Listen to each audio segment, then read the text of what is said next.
डोळ्याचा problem मला पुसट दिसायचा। तर माझ्या कंपनीचा डॉक्टर आहे, त्यांनी मला इकडे पाठवलं। तर इकडे आले तर मला सांगितलं 2 डोळ्याचे मोतीबिंदू झाले ते।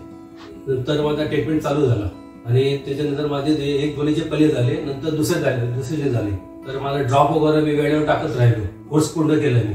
आणि पूर्वी मला काय दिसत नाही, एकदम पुसट दिसायचा आणि एकदम काला 2-2 दिसायचा, एकदम विचित्र दिसायचा। आणि आता मला दोन्ही डोळ्याने व्यवस्थित मी बघू शकतो। डॉक्टर सीमाबाईने ऑपरेशन चांगला केलं माझ्याबद्दल थँक्यू।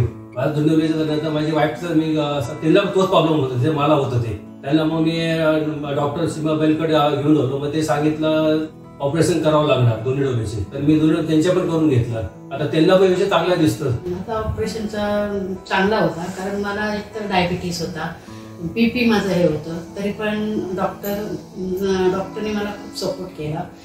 मला पण मी पण अचानक घाबरले एकदम, म्हणजे मोतीबिंदू म्हणजे पहिला आम्ही घाबरायचो, म्हणजे दोन्ही डोळ्यांना मोतीबिंदू, पण चालेल म्हणजे ह्यांचं पण झालेलं आणि डॉक्टर पण चांगली होती।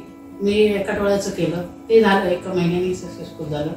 ते डॉक्टर पण घाबरलेले, कारण माझा बीपी आणि डायबिटीस, त्याच्यामुळे बीपी माझा वाढायचा, पण त्यांच्यानी कंट्रोल करून बाहेरचे आणखी डॉक्टर आणून कंट्रोल करून मला मस्त चांगलं हे केलं आणि आता मला दोन्ही डोळ्यांनी चांगलं दिसतं। डॉक्टर तर एकदम ओके होता, डॉक्टरचा ऑपरेशन चांगलाच होता, स्टाफ पण इकडचा बरं आहे, म्हणजे आम्हाला खूप हेल्प केला वगैरे।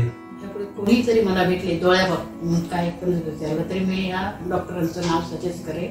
ही डॉक्टरचं असं खरोखरच चांगली आहे आणि आमचे दोघांचे डोळ्याचं ऑपरेशन त्यांचं सक्सेसफुल झालं।